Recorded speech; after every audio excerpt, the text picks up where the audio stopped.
نحمده ونصلي ونسلم على رسوله الكريم اما بعد فاعوذ بالله من الشيطان الرجيم بسم الله الرحمن الرحيم واتخذوا من مقام ابراهيم مصلى وقال تعالى ايضا ولا تقولوا لمن يقتل في سبيل الله اموات بل احياء ولكن لا تشعرون وقال النبي صلى الله عليه وسلم اول من اسلم عمر اول من فتح باب الكعبة عمر اول من هاجر علانية عمر او كما قال عليه الصلاة والسلام۔ وہ شاہ شہیداں، وہ امام عاشقاں، سالکان منزل، حیرت کا میر کارواں، خود کو شمشیر برہنہ جو رسالت کی کہے، وہ پناہ گاہ یتیماں، وہ خلیفہ بے کسا۔ محترم صدر جلسہ و معزز سامعین، السلام علیکم ورحمۃ اللہ وبرکاتہ۔ آج میری تقریر کا موضوع بڑا اہم، اکرم، اعظم، اشرف، اعلیٰ و بالا ہے، جو مراد پیغمبر، دعائے نبی کا ثمر، انتخاب پیغمبر، سسر سید الابرار، دماد حیدر کرار، نوع انس کے انتہائی غم خوار، اللہ کی زرزمین پر الہی نظام قائم کرنے والے نہایت خوش قسمت و باوقار، اپنے عقیدہ و پیمند کے باوثاق وفادار، امام المسلمین، امیر المؤمنین، رائس المتقین، سیدنا عمر فاروق کی سیرت مبارک کے عنوان سے معنون ہے۔ سامعین گرام، عمر فاروق رضی اللہ تعالی عنہ وہ واحد شخص ہے جو آیت بھی قرآن پڑھتے ہوئے اور روانہ ہوئے تو بھی قرآن پڑھتے ہوئے۔ قدرت کا عجیب کرشمہ ہے، ایک طرف نبی الآخر الزمان حضرت محمد صلی اللہ علیہ وسلم عمر کے حق میں دعا فرما رہے ہیں، دوسری طرف عمر آپ کے قتل کے لیے نکل پڑا۔ رب العالمین عرش کی کرسی پر بیٹھا مسکرا رہا ہے کہ اے عمر، تو میرے پیارے نبی کریم صلی اللہ علیہ وسلم کو قتل کرنے نہیں بلکہ خود کو اس کی خاطر قتل کروانے نکلا ہے۔ سامعین محترم، سید الابرار حضرت محمد صلی اللہ علیہ وسلم نے دعا کی، اللہم اعز الاسلام باحد العمرین، اے اللہ تو انتخاب کر، ابو جہل کو مسلمان کر یا ابن خطاب کو۔ میں سمجھتا ہوں میرے نبی نے عمر کو نہیں مانگا، اسلام کی طاقت کو مانگا۔ اللہم اعز الاسلام، عرش والے اسلام کو عزت عطا فرما۔ میرے محبوب نے دعا کی، مولا انتخاب تیرے ذمے، جواب تیرے ذمے اور مانگنا میرے ذمے۔ مولا ابو جہل کو مسلمان کر یا ابن خطاب کو۔ آسمان لرز گیا، فرشتے بلبلا اٹھے، پروردگار فرمانے لگے، اے میرے پیارے پیغمبر، میرے لاڈلے پیغمبر، تیری دعا عرش کو چیر کر گئی، اب میں انتخاب کروں گا۔ میں نے ابو جہل کے دل کو دیکھا، وہ مردہ، افسردہ، زندیق، بے دین، بدترین لعین ہے، وہ تیرا دشمن ہے۔ میں ابو جہل کو کتے کی موت ماروں گا، لڑکوں کے ہاتھ قتل کرواؤں گا، اس کے گلے میں لعنت کا ٹوک ڈالوں گا۔ اے میرے محبوب پیغمبر صلی اللہ علیہ وسلم، تیری دعا میں تو عمر کے دروازے پر لاؤں گا، تیرے دروازے پر عمر کو لاؤں گا، استقبال کراؤں گا، نعرہ تکبیر لگاؤں گا، خوشیاں مناؤں گا، عمر سے کلمہ پڑھاؤں گا، اس کی بیٹی تیرے گھر بساؤں گا، اس کو ساتھ بھیج کر کعبے کا دروازہ کھلاؤں گا، اسے فاروق اعظم بناؤں گا، اسے تیرا خلیفہ بناؤں گا۔ اے میرے دلبر، تیرے بعد اس کے ہاتھ سے دین کا جھنڈا لہراؤں گا، چار دان عالم میں اسلام کا چرچا کراؤں گا۔ دیکھ لینا قیامت کے دن تک روزے میں تیرے ساتھ سلاؤں گا، تیرے ساتھ قیامت کے دن اٹھا کر جنت میں لے جاؤں گا۔ یہ انتخاب اللہ تعالیٰ کا ہے۔ سامعین مکرم متوجہ فرمائیں، خلیل نے دعا کی، حضور تشریف لائے۔ میرے دلبر نے دعا کی تو فاروق تشریف لائے۔ خلیل کا مد دعا حضور انور پیغمبر کا مد دعا سیدنا عمر، جس کو خلیل نے مانگا 5000 سال بعد آیا۔ مصطفیٰ نے جس کو سویرے مانگا شام کو آ گیا۔ جس کو خلیل نے مانگا اس کے ساتھ ملاقات معراج میں ہوئی۔ جس کو دلبر نے مانگا ایسی ملاقات ہوئی کہ قیامت تک جدائی کا تصور ہی نہیں ہے۔ سبحان اللہ۔ گرامی قدر حاضرین، سیدنا عمر فاروق رضی اللہ تعالیٰ عنہ کے دور خلافت میں اسلام نے وہ ترقی کی اور انہوں نے اس جان فشائی سے اسلام کی خدمت انجام دی کہ آج تک دنیا اس کی مثال لانے سے قاصر ہے۔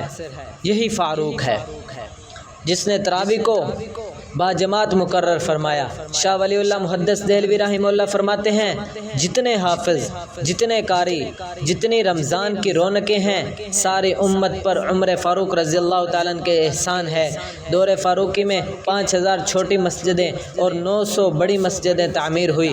ہر مسجد میں قرآن کا قاری اور مدرس مقرر ہوا۔ صرف دمشق میں فاروق اعظم رضی اللہ تعالیٰ عنہ کے دور میں حضرت ابو درداء رضی اللہ تعالی عنہ جب درس قرآن دیتے تو 18000 آدمی روزانہ درس قرآن سنتے۔ فاروق کے دور میں 300 فوجی قرآن کے حافظ تھے۔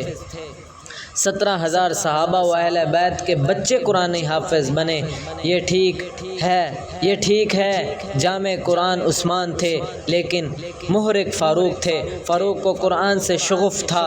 بہن سے قرآن سنا تو انقلاب آ گیا۔ عمر بن خطاب اور مصطفیٰ کی دعا کا جواب آ گیا۔ اب آئیے ذرا اس صحابی کی شوق شہادت کو دیکھتے ہیں جنہوں نے اپنے خون سے تاریخ اسلام کو رنگین قبا پہنائی اور اپنے سرمایہ زندگی سے گلشن اسلام کی آبری کی۔ وہ کون تھا؟ وہ فاروق اعظم تھے جو یہ دعا کیا کرتے تھے، اللہم ارزقنی شہادت فی سبیلک واجعل موتی فی بلد رسولک۔ کون فاروق اعظم؟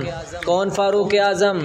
وہ فاروق اعظم جن کے نام کی ہیبت آج بھی ایران طاغوت کے فرزندوں کا آرام حرام کیے دیتی ہے، اور آج 1400 برس گزرنے کے بعد بھی وہ چیخ چیخ کر کہتے ہیں عمر رضی اللہ تعالیٰ عنہ کو خلافتیں نہیں ملنی چاہیے تھی، عمر رضی اللہ تعالیٰ عنہ کو اقتدار نہیں ملنا چاہیے تھا۔ انہیں آج بھی اپنے ایوانوں اور مکانوں میں عمر رضی اللہ تعالی عنہ کے در کی دھمک، تلوار کی چمک اور قدموں کی چاپ سنائی دیتی ہے۔ ان کے دلوں کی دھڑکن آج بھی عمر رضی اللہ تعالیٰ عنہ کے خوف سے بے اعتدال ہیں۔ محترم سامعین، آخر چشمے فلک نے یکم محرم کا وہ سیاہ دن بھی دیکھا کہ آپ مصلی نبوی صلی اللہ علیہ وسلم پر امامت فرما رہے ہیں، قرآن کی تلاوت فرما رہے ہیں۔ اچانک عمر کی دعا قبولیت کی بلندی کو چھو لیتی ہے اور ابو لؤلؤ مجوسی آپ صلی اللہ علیہ وسلم پر حملہ آور ہوتا ہے اور آپ شہادت کے مبارک درجے کو حاصل کرنے کے لیے بے قرار نظر آتے ہیں اور جاتے جاتے عبد الرحمن کو خلیفہ بنا کر عشق محمد کا وہ بے مثال سبق دیتے ہیں کہ عمر کی جان جائے تو جائے لیکن محبوب کی نماز نہ جائے۔ سبحان اللہ، کیا جذبہ شوق شہادت ہے۔ اصحاب نبی کے پروانوں قیامت کے دن جب اللہ تعالیٰ کے دربار عالی میں شہداء کرام کی حاضری ہوگی تو ہر شہید کی شہادت کا گواہ مختلف ہوگا۔